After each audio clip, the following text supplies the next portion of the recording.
Welcome to the Being Known podcast with my friend, Dr. Curt Thompson. My friend, Pepper Sweeney. We are here to discover and explore what it means to be truly known. Hey, Curt. Hey, Pep.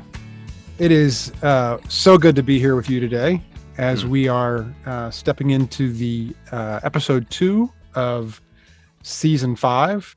And those of you who haven't caught episode 1 yet, we are going through the book, The Soul of Shame by Dr. Curt Thompson. We are going to be delving into chapter 1 today. If you listened last week, that means you went and got the book or got the book out that was already on your bookshelf and you've read the first chapter. So you are geared up and ready to go. So let's take it away, Curt. What is our problem with shame? Well, that problem that we have is, multidimensional. But one thing that we like to talk about, just to get started here, is this notion that when we're talking about shame, we're really talking about certain kinds of mechanics. They're like, it's the what that happens to us.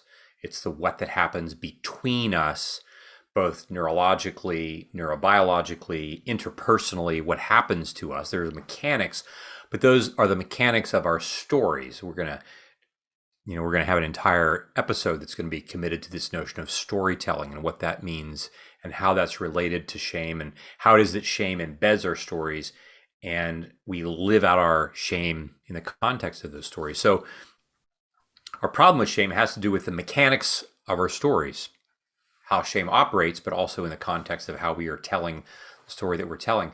One way for us to think about this, and I don't write this explicitly in the book, but have recently come to think of it in this term, is that we always want to, and our listeners, to invite our listeners to be aware that what we are really trying to do is to draw our attention to how we are always moving from imagination to incarnation. From imagination to incarnation. This whole notion that we are made in God's image, we are image bearers, we are called to bear God's image, and we are called to restore God's image in the world. Those are the two clear callings that we have as human beings. That we are doing that first by, through the function of through our imagination. As we like to say, there's no intentional human behavior, whether it's walking across the floor or painting a painting or looking at Saturn through a telescope.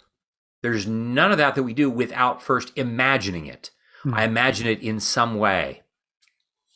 I'm anticipating it. I have an image in my mind. But that image then moves to incarnation. Now, when we use the word incarnation, we're really talking about the incarnation, the coming and appearance of Jesus in the world. This notion, though, that when we are becoming the body of Christ, we are also incarnating, we are embodying the image of God. And this becomes shame's playground. Shame wants to infect and invade our imaginations and then allow that to express itself in our embodied action. This whole notion that God first has what I like to call the song of creation. This comes from the magician's nephew, right, in the series from the Narnia series, where Aslan sings Narnia into being. This notion that God sings creation into being in Genesis chapter 1, and God's word, let there be light, is this song, and there is then light. Light becomes a physical thing. It becomes this physical man, and he's giving it he's not just giving it existence, he's also giving it purpose and meaning. And so we move from word to world, from word to world. And this is important to recognize, that when it comes to shame, how many of us have words banging around in our head? I'm not enough. I'm an idiot. I'm an idiot, right? All these things, these words that take up residence in our mind, and they over and over and over and over again, and we don't say them out loud to other until, of course, I'm overwhelmed by my own shame, and now I start to share it with other people, and I say, "You idiot," in my mind or out loud in some way, shape, or form. And so this is why I would say, we've heard the common phrase of what happens in Vegas stays in Vegas. And what I want to assure our listeners to know is that shame is not that kind of a function.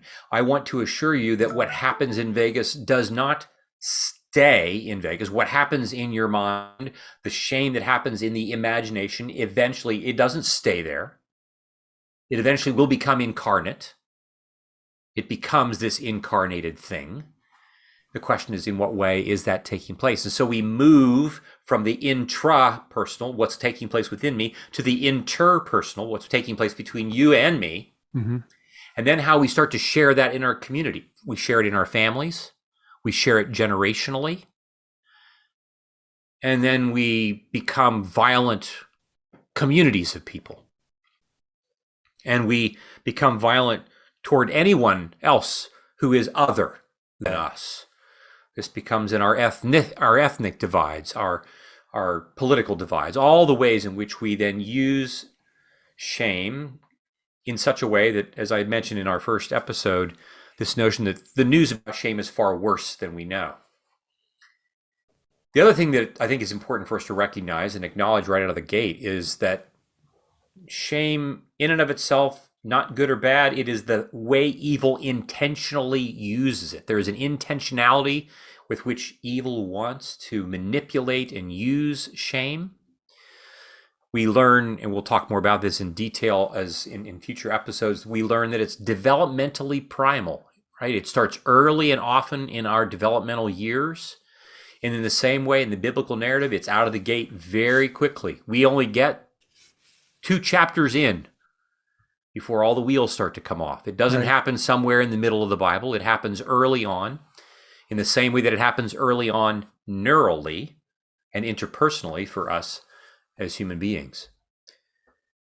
And so with that in mind, it's probably worth beginning to talk in a little more detail about, like, well, what is this thing that we're actually talking about? And people will sometimes say, well, Curt, what's the definition of shame? And I usually will say it's less of having a definition, like here's the definition of shame, and it's more a description, more an awareness of us being attuned and being observant to what it is that actually happens. And over the course of our this season, we're going to be weaving back and forth between mechanics and the stories in which those mechanics are embedded. And so we might say at first glance that, we all, in some respects, like nobody needs to listen to this podcast to know what shame is. We all kind of know what that is. We have this sense of this. And there is, we say that it begins, it's an undercurrent of perceptions and sensation. First, we sense things, literally, with our bodies, and we perceive what that is, and we eventually attach words and meaning and behavior to those things that we first sense and perceive. Some of those words might be, I'm bad, or I'm not enough, there's something wrong with me, or like, I'm just an idiot. Right. Which I find myself calling myself that, unfortunately. Yeah. We were talking earlier, literally to the point that there's times where, I'll say it out loud, such an idiot. And what that does to you, I think about walking around with that. Yeah. Why am I walking around with that? And then I need people like you and Amy and, my wife to say, that's not true. That's not what you are. That's, and it takes, then you look away from it and there it is again. Yeah. Yeah.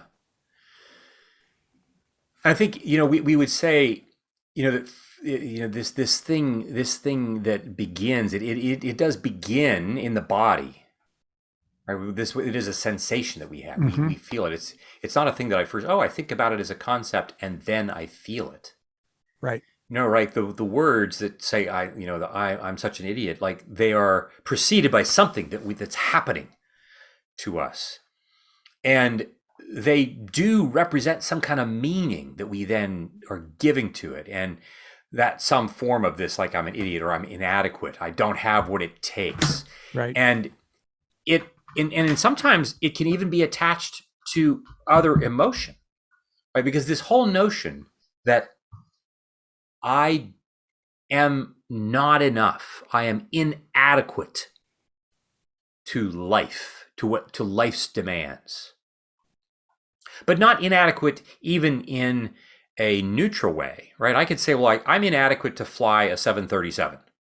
Like I can't do it, but I don't have the expectation that I should be able to fly a Right. 737, right? Right. Right? But I'm inadequate to change a toilet seat. It's a toilet seat. It's not a 737. I'm inadequate to lead a nonprofit. I'm inadequate to be a husband. I'm inadequate in this moment to be the right kind of father. I'm inadequate to be the right kind of friend. I'm like all the things, all the ways in which we have this kind of a sense. And so even to the point where it gets attached to other emotions. This like for instance, our grief. Like when we're soon I was saying earlier, like Phyllis and I have two very close friends who are soon going to be leaving the area. The people who are some of our closest friends in the world are leaving Virginia, and they're moving to Africa. Byron and Kristen are leaving for Africa, where they're both going to take on new positions at a school and in a community there in Uganda. And the felt sense of grief, of sadness, is undeniable. But underneath that, behind that, is the sense of like, what am I going to do? I don't have what it takes. I'm not enough to tolerate their departure.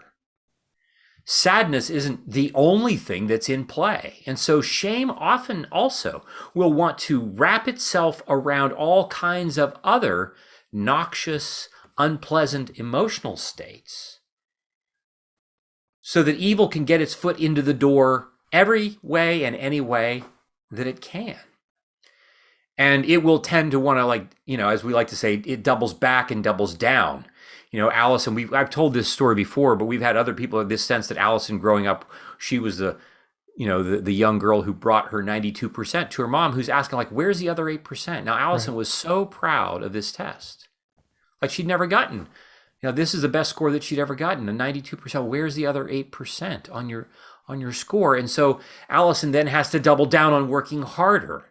And of course, the whole time she's doubling down, she's worried about where's the other 8%? And Allison will be 40 years old and a mother of 3 and so forth and so on. And she's still worrying about where the other 8% is. Yeah. Even when everybody around her says, like, I can't believe how much you do. I can't, look at the mother you are, look at the wife you are, look at the social worker that you are, look all the things. And Allison's thinking, where the heck's the other 8%?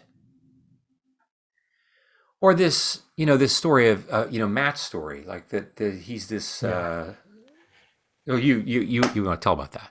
Well, no, I related to Matt's story. He's this successful guy that owns a business and comes to you because he's experiencing anxiety, and the anxiety is built around the business.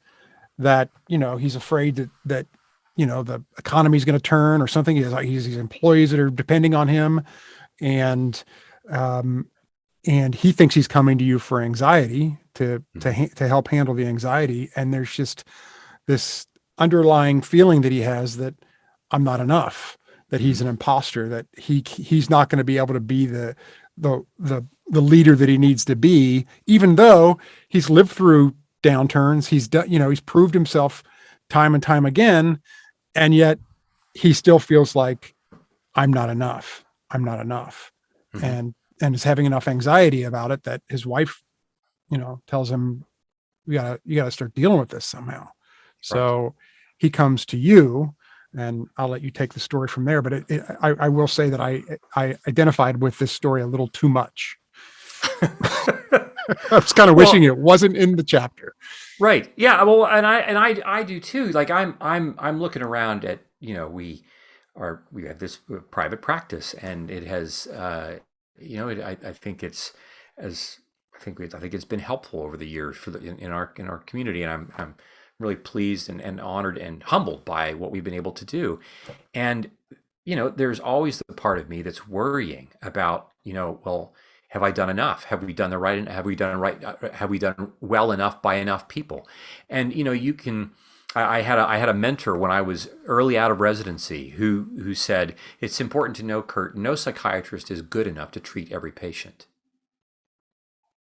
And this is a guy who is 15 years ahead of me and seasoned and really good at, I mean, just really effective as a psychiatrist.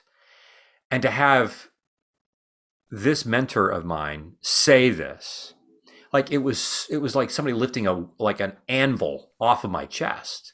No psychiatrist is good enough to treat everybody. And I have made a practice of telling that to all the clinicians who've ever worked for me. Like, you're actually not good enough, and that I want you to know that as an item of freedom, as an item of liberation. That there are some people for whom it'll be somebody else to take care of them.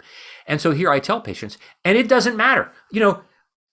2 weeks ago, I'm sitting with a patient who's like upset with me about something that I had done, and I'm like, how's this possible? I've been doing this for 30 years. I shouldn't be having this experience. I should somehow have seen this coming. I should have done this. I shouldn't have done that. Right.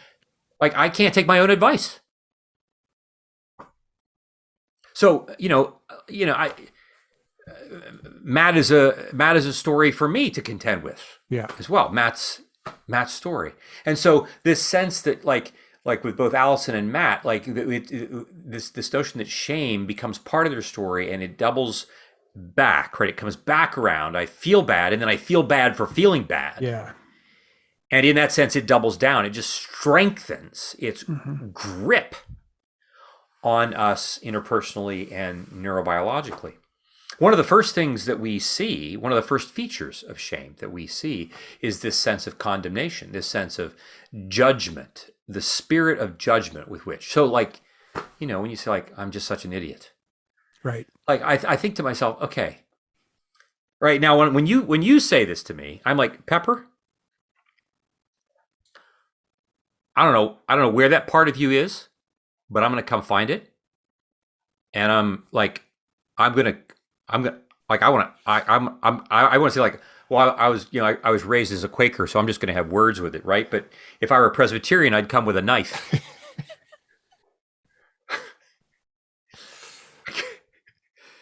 Right, and at the same time, there is the part of you want to say, well, wait a minute, wait. What's the part of the story that we'll get to in other episodes? What's the part of the story whereby which this part of the, what's the purpose that it's serving, right? But still, I feel protective of you because you're one of my closest friends, and I this sense of idiot, I don't know, no. This judgment that we have, Will was, another businessman who he had people who wanted to come to work for him, and he couldn't understand why he was having such a high turnover rate. And, his way of trying to help his employees is to offer constructive criticism. But what Will isn't recognizing is that what he is intending to do is being delivered in his embodied way, in his words, in his tone, and so forth and so on. It's being delivered in such a way that he's basically committing micro acts of violence. Now, he doesn't know this. He's like, I'm trying to help them. Just like Allison's mother, I'm trying to help her with her other, helping to find the other 8%. And this sense of, we have experiences of our parents or our employees or our pastors or whoever acting out of their own shame, acting out of their own distress, wanting to do well-intended things. But in the process, our shame attendant, who we'll introduce ourselves to in just a little bit, in a later episode, our shame attendant grabs the microphone and in some way, shape, or form is saying to Allison, saying to Matt, saying to Will, as Will then delivers the message to his employees, you're an idiot. And so we like to say that it is shamed people who shame people. We offer our condemnation, this whole notion of, judge not lest ye be judged. And we're judging all the time. And my likeliness, the likelihood of my judging somebody else is coming out of my largesse. It's coming out of the extra part of me that has more than enough shame. And so I just want to share some with you. You had a drop the mic moment, I thought, in the book when you said judging others has its origin in self-judgment. I read that. I was like, yeah. And when you say shame people. Yeah. I'll tell a story quickly. Yeah. Yeah. No, it's good. I was eighth grade, thinking the seventh, eighth grade. And so I know you were a September kid, September 12th. Yeah. Well, you might remember that I am a September, you wouldn't remember, but that's okay. I am a September kid. I know that on the day that I forgot your birthday, you got a great haircut. I know that. I know that you had a great haircut, which is helping you maintain your status as the most beautiful man in the world. Yes, thank you for that. Let me tell my story. So I was a September kid, so my parents had a choice when I was going into first grade to either send me or not. Yeah. And my cousins were all going, my friends in the neighborhood were all going, and my parents were probably time to get this kid out of the house anyway. And you're so smart. Yeah. So I don't want you languishing with the right. kids coming behind you. So all this to say, I was a little guy. Yeah, I get it. I was a year younger than pretty much everybody else in the class, and I was a late bloomer. Like I didn't grow until like my senior year in high school. Like if you would have lined the kids up in the class from tallest to shortest, I would have been way down here on the short side. And so anyway, I used to play basketball in a league that was outside of the school. So I really wanted to try play on the school team in eighth grade. Yeah. So I go and I get on the team. They had tryouts, but I think everybody made it. It wasn't so I'm on a team, but I'm not playing much. I'm sitting on the bench. And there was the coach's son was on the team, and he was a super athlete. As a matter of fact, he was playing a year up, but he was incredible. And we won every game of the season, undefeated. And then we go into a tournament, and we're playing the final game of the tournament. And this kid goes up for a layup, misses the layup, and his dad calls timeout, calls him over to the bench, and slaps him across the face in front of a full crowd of parents and spectators for the big final game. I mean, the hush that came over the place. I mean, this was 1978 or 9 or something, so times were a little differently. There was nothing, so oh my gosh, we lose the game. Okay, we lose the game, but they had a trophy ceremony, and the trophy that we got for being the undefeated team for the whole season was huge, and we kind of got a picture by the trophy, and like the season league champion kind of thing. Exactly. Yeah. So I go over to touch the trophy, to see the trophy, and this kid slaps my hand, and he says, "You had nothing to do with this. You rode the bench the whole season. You didn't win this." Oh my gosh. And in front of the whole, in front of all my peers, in front of all, the team and the team that we just lost to, you talk about shaming people, right? Yeah. I'm so sorry. Yeah. In that whole sense of judgment, it's just like it's getting close to making me kind of like sick in my stomach just to hear this story. And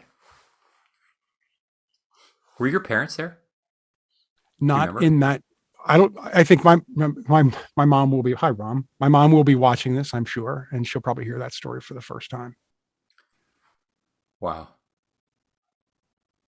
So I'm close to just being like sick at my stomach hearing this. Like, this is just awful. And, season 4, we talked about trauma. Mm-hmm. And one of the ways that trauma is so overwhelmingly powerful has everything to do with this very issue, the way it wields shame in the way that it does. And I'm just really sorry. And I'm also aware that that whole notion of judgment is, like it's a poignant story of the immediate trickle down effect. Mm. How in the world is that? In what world is that ever even possible that a father would do that to his son? And at the same time, if I'm the father of a star athlete, I would want that athlete. I was just we talked in the last episode about hockey. Yeah. And I was reading an article about Wayne Gretzky, the great one, last night, and was told that, and it was said that before Gretzky, it was understood that hockey was largely about stopping one player on the opposing team. Each team would have their 1 or 2 players that were the stars. And those 1 or 2 players were the people who were like, they were going to get the puck. They were going to score. They were going to make, like, that's how and so teams will arrange their defenses around stopping Gordie Howe. Right. And Gretzky came on the scene, and through his life growing up and his conversations with his dad, and his dad, who I think that he had a pretty good relationship with in his coaching, what Gretzky brought to the table that had never been done before was the way Gretzky got all of his other teammates involved. Yeah. And Gretzky would say that the issue is not about what you do with the puck. The issue is how do you get to the open space on the ice where nobody is, because that's how you, and so getting his teammates to open spaces. And people like, and Gretzky was, perennially, like it was understood that, like, how's this guy do this? Because he's not very big. He only weighed 160, 165 pounds when most hockey players are huge and they're fat. He was fast and agile, but he got his teammates involved. And then it would later be said that other teams were so like, we don't know what to do with the Oilers because we're not just facing one guy. We're facing 5 guys on the ice because Gretzky's pulling everybody in. Yeah. If you're the great one, what makes you really good is the way you bring everybody else along. And that would have been the role of that coach's son, to bring everybody along, right? Because what he doesn't know is that if you're not in practice, he doesn't have anybody to practice against, which helps him be better at what he's doing. Right. But you can't give what you don't have, what you haven't been given. Right. Right. No, it's that's a generational thing, but yeah. Yeah. I think I'm just mad. I appreciate that. That actually makes me feel pretty good. I'm just really mad. Me feel pretty good. Yeah. I don't want to just find the kid. I want to find the kid and yell at him. I want to find the dad and beat the living crap out of him. That's that's just not very. Yeah. Again, the whole Quaker Presbyterian thing. I got to figure out which I want to be. So this whole notion of judgment is one of the big characteristics. Another characteristic of this is this notion of how, when shame happens to me, I want to hide. I want to turn away from you, turn away from myself. There was a story that we write about in the book about Gloria, and she had an abortion when she was a teenager, and she never told this to her husband. She got married for 30 years. And eventually her anxiety and her grief and her long-term undercurrent of depression kind of caught up with her, and she had never told anyone, not least her husband. And you might think, like, how is that possible? She's got this other life that seems to be flourishing, but she's this depressed all the time. And this is, we can feel so bad about certain things that we never tell. We have, come in, see all of my house, but there's this one room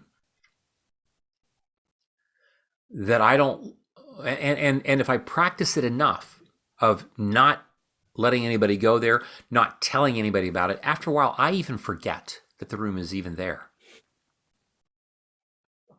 And so that's the other thing that we get with shame. I want to hide. I'm not going to necessarily, when I feel it, I'm not going to turn toward you because it's too overwhelming, too unpleasant for that to happen. This notion that it's also a third feature of it. We talked earlier about it kind of doubles back and doubles down. It is what we call self-perpetuating. Yeah. I feel ashamed, and then I feel ashamed for feeling ashamed. Nancy and Mark were a couple that after their marriage, she revealed to him that she had this challenge with the disorder of eating. Like eating was challenging. And immediately he wanted her to get help, and she just wouldn't do it. And every time that something would happen and he would bring it to her attention, she would feel that much worse, and she would just waited forever and ever and ever to do something about it, because every time it happened, I would feel bad that it happened, and I'd feel bad that I'm not doing something about it, and the vice grip of shame just continued. Yeah. And then there's this notion of, we like to call, divide and conquer, what shame does to us. And in a future episode, we're going to talk about what shame actually does in the mind. And one of the first things that we know is that I become disconnected even within my mental functions. Different mental functions become disconnected from one another. This notion that there's a part of me, within me, that is ashamed, and so I cut it off from other parts of me. But in so doing, I often cut myself off from other parts of me. Nancy and Mark were siblings. And as we like to say in the business, that sibling rivalry actually isn't about siblings, it's about parents. And this was a case in Nancy and Mark's situation. This sense that they would come together at these family reunions, and Nancy's parents, Mark's parents, were always highlighting Mark and all the wonderful things that Mark was doing. And his sister was just kind of like, a period at the end of the sentence. And at one reunion, and this, for years, this goes on. And at one reunion, Mark's talking with his parents, with his parents about, what his son wanted to do with baseball. And so Nancy, in her interest to step into the conversation, she wanted to highlight her daughter's interest in starting to play lacrosse. And she mentions this, and her mom doesn't even respond, but merely comes back to Mark in the room and asks Mark what position his son likes to play. Now, our listeners are listening, and you're thinking that, Curt, you got to be making this. No, you can't make this stuff up. Who does this? We do this. This is what we do. And the next thing you know, there's a plate that is being smashed and food flung and a wine glass broken because Nancy's had enough. And she gathers up her husband and her kids, and they leave. She doesn't clean up her mess. She's just done. And not surprisingly, a few days later, she gets a call from her mother, and her mother wants to know what she's going to do to fix this problem. What Nancy's going to do to fix the problem. Yeah, what she's going to do to fix the problem. You need to apologize to your brother. You need to you left the place in a mess. You're really? This really happened. Human beings really did this. This sense, though, that when we find ourselves this isolated, we have parts of us that are this isolated, this room in my house that I'm not going to look at some point, the toxic nature of what is being housed in that room is going to be unwilling to any further or any longer remain confined. Right. And when it shows up like a hurricane. And that's what happened to her. And so we get, and then it leads to these next acts of violence, right? It's food and plates and glasses and so forth and so on, which leads to the next act of violence. When her mother calls her and says what are you going to do to clean up this mess? And so we find that these features of judgment and hiding, and then the isolation and the disconnection that takes place within myself and between myself and others is something that even in our responses, we tend to reinforce all these things. And we come to find out that if we're going to do something about it, we have to recognize that it's going to require a lot of counterintuitive work on our part. I tell people my notion of shame is that it's kind of like emotional nausea. Like, who wants to be nauseous?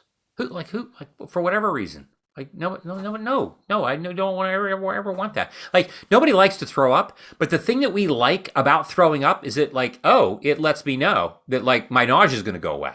Right. But I don't really get that. So I don't really want that. And so this notion of moving towards shame, which is what we really want to do, rather than moving away from it, is important. We're going to be doing more and more of that. Jordan was a guy that grew up in a school that locally grew up in a school that, eventually, as after he, matriculated through all the elementary, middle, and high school, he went off to college, but this school became like a blue ribbon school in our area. And this is, a lot of AP courses, lots of, right? And Jordan actually goes off, gets his graduate degree, comes back, and he's teaching in the same school where he graduated from. And he's noticing all these kids who are having all this pressure, all this worry about, like, am I not just going to go to college of my choice? Am I going to go to Yale? Right? This is the thing. Are we going to have this right thing? And so, he decides he's going to start to meet with kids. Like, he's an English teacher. He's going to meet with kids once a month. He's going to this coffee shop. He's like, come in, and we're just going to talk about how you're doing. And in the course of all this, he starts to, he says, like, well, what's it like to be in school? And they start to talk about how much pressure they feel. And of course, these are kids who are all bright, articulate, and nobody wants to admit that they're feeling the kind of pressure that they feel. But what's so interesting is that as Jordan facilitates these conversations, they start to name their shame about even being ashamed that they're feeling this. Like, they're ashamed that they're even feeling this pressure. They like, I feel the pressure, but I shouldn't feel the pressure. Then I feel bad that I'm even all the things, right? This, just doubling back and doubling down. But as Jordan invites them to actually name it, they start to come every month. They come. They say, like, well, I just look forward to talking about this stuff. And they start to talk about how the coming to this coffee shop once a month is actually reducing their overall sense of distress and shame because they're not by themselves. They're not alone with this. And in this way, news eventually, they talk to their, they talk to their parents talk to their teachers talk to the school people. And before you know it, Jordan's called in by the principal, like, what's going on? Like, and he starts to talk to them, and they start to, like, make changes. Because he's actually inviting these kids to do the very counterintuitive thing that we're going to be doing here in this season. We're going to be turning toward our shame.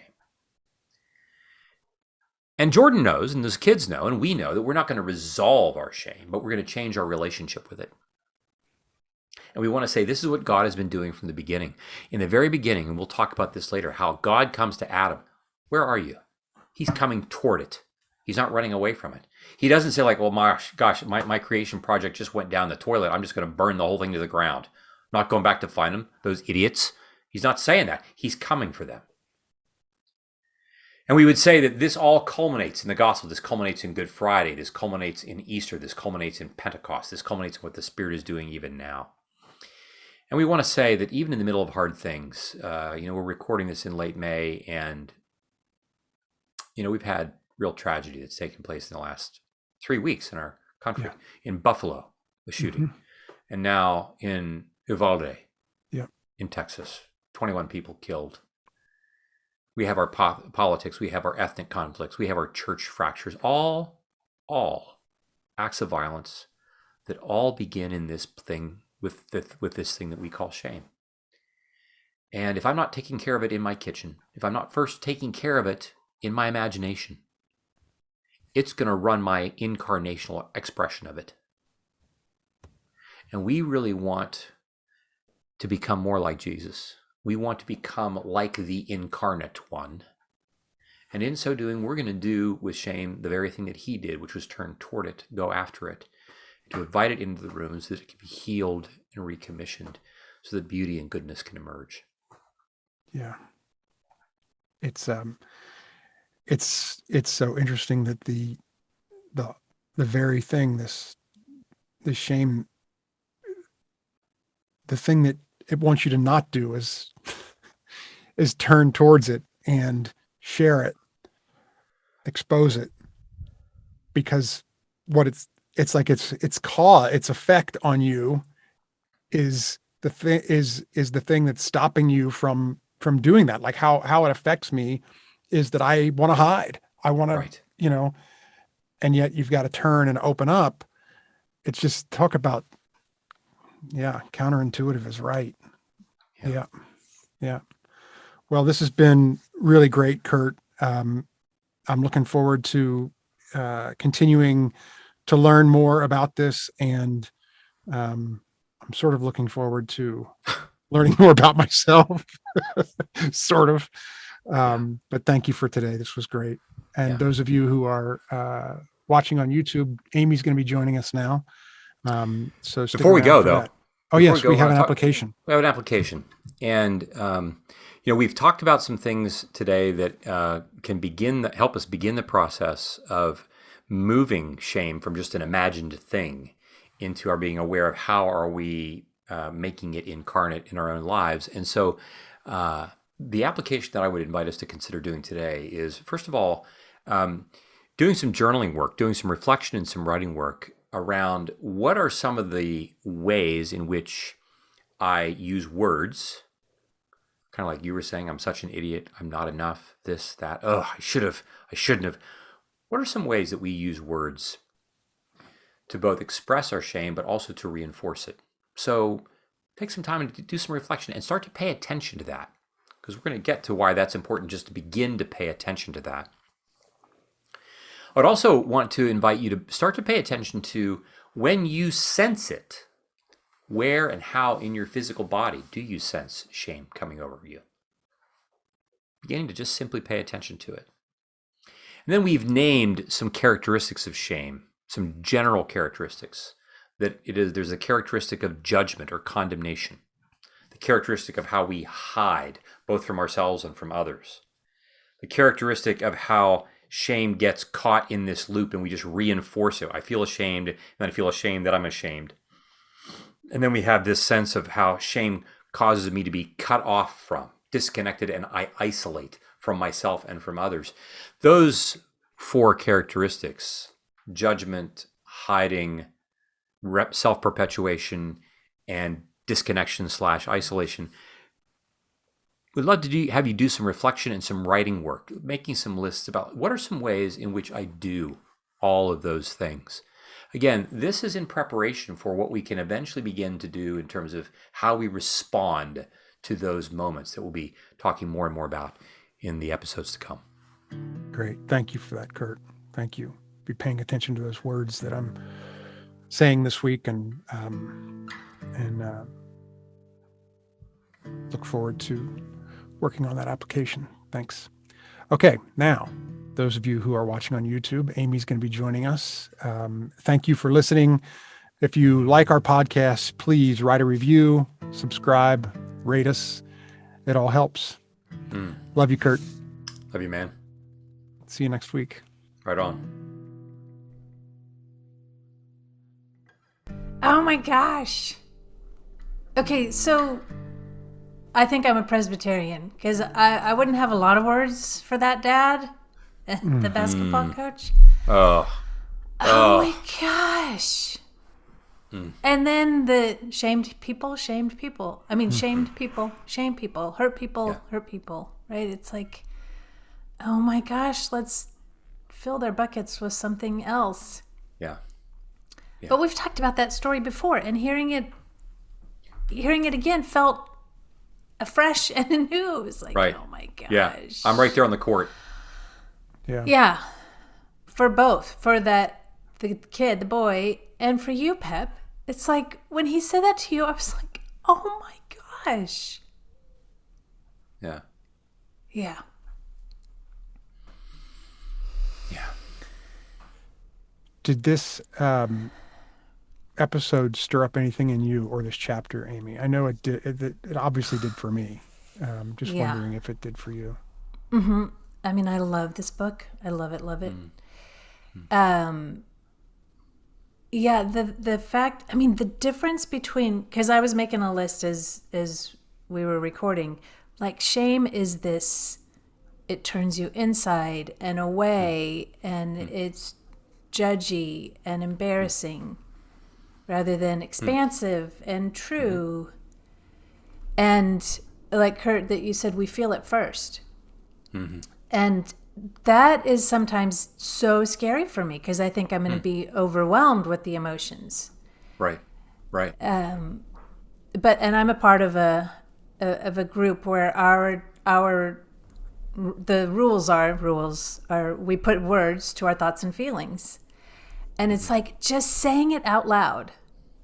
It brings such freedom. I mean, somebody has to hear it, but it's amazing. It's so like feeling it first. And then noticing, is that true? Like Pep, when you say I'm such an idiot, it's like, because it's not true. My stepdad used to put notes on the mirror for me, and this is going to make him sound like a great guy, but he put, and he put Post-it notes on the mirror that would say, you can, for me. So I would go into the bathroom and see on the mirror Post-it notes that say, you can, and you're amazing. And I thought, okay, if those things are true, the truth isn't enough. Like for me to just say it out loud, it's not enough. We have to be able to combat it with something or say it to other people, and for them to say, you know what, it is, you're not an idiot, Pep. That's not my experience. And so we can't do this in a bubble. Yeah, and there's this sense too in which, I mean, and we'll talk more about this as we go on, that, you know, Pep, if you would say that, like you've as you've reflected and revealed to us that you're having these thoughts that, you know, that go on in your mind, and I would hope that even as you're telling us those things, you would sense our response to that. And as it turns out, what we need the most to begin to ground us to have a different response to shame, we first need to sense other people's responses to our felt sense of shame. Like I feel the shame, and then I have the words, you're such an idiot. The words are the verbal extension of this that's happening. But then hopefully you would sense, like literally sense in Amy and me, and Nell and others, you would sense us sensing something very different. You would sense, hopefully, like our compassion and mercy and like puzzlement, and I mean all the things that would be a very, very different kind of message, a different embodied message to you, even before we used other words, even before we used words like, oh, that's not true, or no, you're not that, or whatever, because, you know, it's like, you know, we say, you know, just say no to drugs doesn't really help, because the part of the brain that hears just say no to drugs, it has got nothing to do with the part of the brain that wants to do the drugs. And so consequently, like, I'm going to need to sense something before I can begin to use words that are commensurate with, this is really hard and I'm okay, as opposed to, I'm an idiot.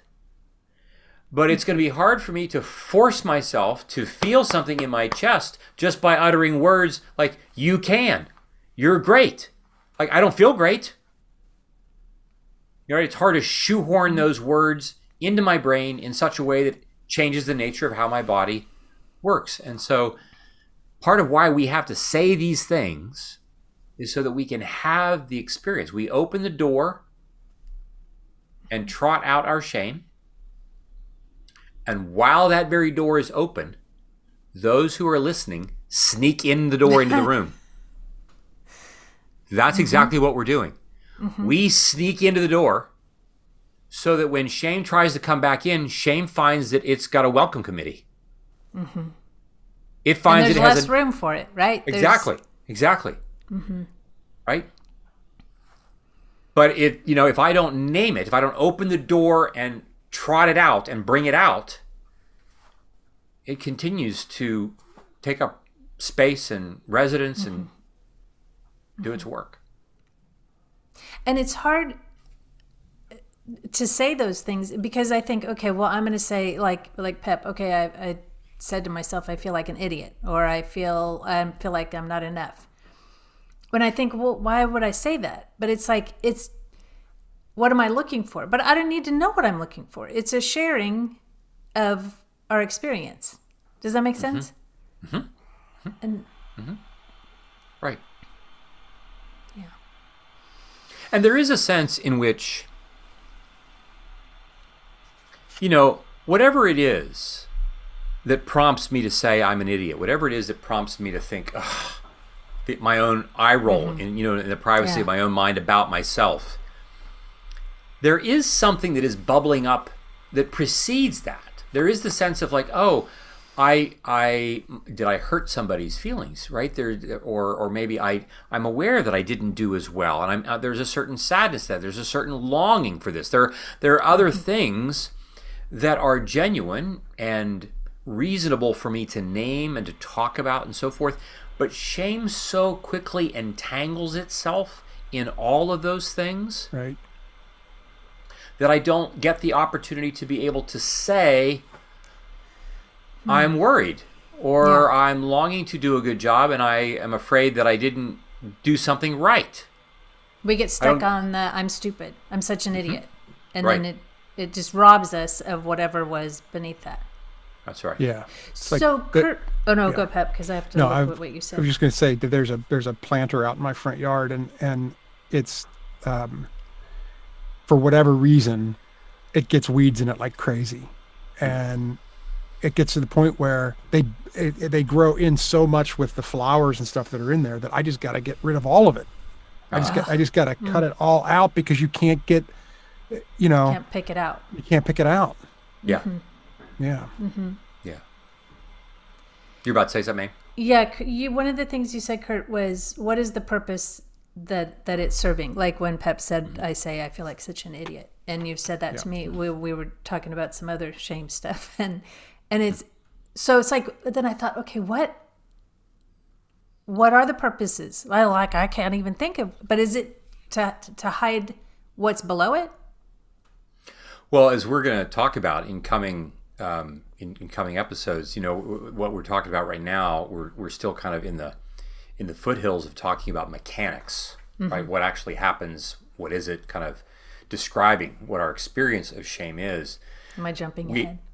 No, you're not. No, you're not jumping ahead. Well, but if you were, you should be ashamed of that. Yeah. Thanks for. Such an idiot. Thanks It's for your shame sandwich. He's serving you right now. You're a side of guilt and I prefer a love sandwich. Yeah. It's Okay. Pepper's favorite thing. Okay, anyway. Yeah. So, this notion that shame is ultimately a signal that tells me that I'm being separated from someone else. It's ultimately the signal of abandonment. It's ultimately the signal that you don't want anything more to do with me. Right? So so one of the things that we can do, if I say I'm an idiot, if Allison can say, where's the other 8%? Then Allison can work harder because really what she's looking for is to stay connected to her mom. And that's how her mom just told her how to do it. Right. And I'm afraid that if I don't work hard enough, at the end of the day, it's not just that I'm not going to have my 100%. It's that I'm not going to have my 100%, and therefore my mom's not going to love me. I'm losing my mom's love for me. And so if I keep telling myself, I got to work harder, my fear of abandonment, my fear of being left, that whole Genesis chapter 2:18, it's not good for the man to be alone. Shame works at that juncture all the time. That's where it's working. Everything that we could say about shame at some level is connected to some relationship that we're afraid we're losing. That gives us deep and connected meaning.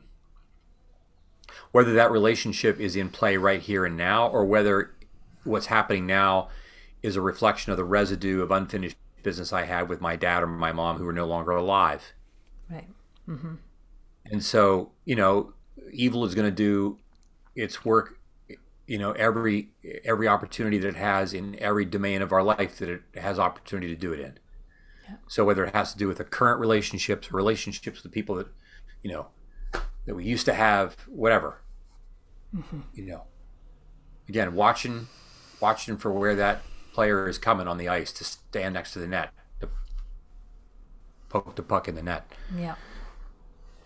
Yeah. It's not lost on me that Soul of Shame is SOS. Like. Yeah.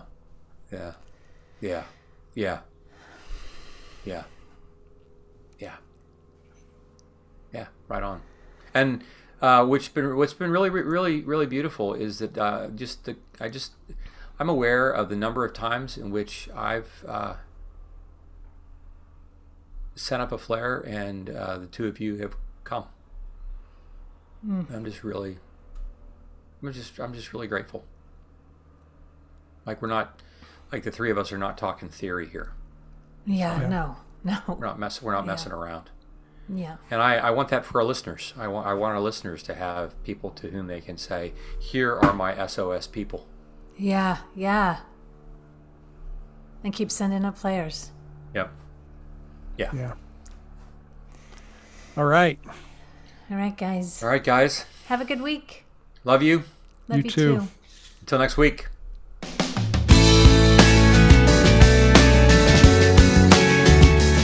This podcast is produced by Curt Thompson, Pepper Sweeney, and myself, Amy Chella. Audio production and editing is by Keaton Simons. Video production and editing is done by Mark Gould. If you'd like to connect with us, you can find us on social media at BeingKnownPod. If you like this podcast, tell a friend. If you love this podcast, tell everyone you know. And please like, rate, and review wherever you listen. Be well, be known.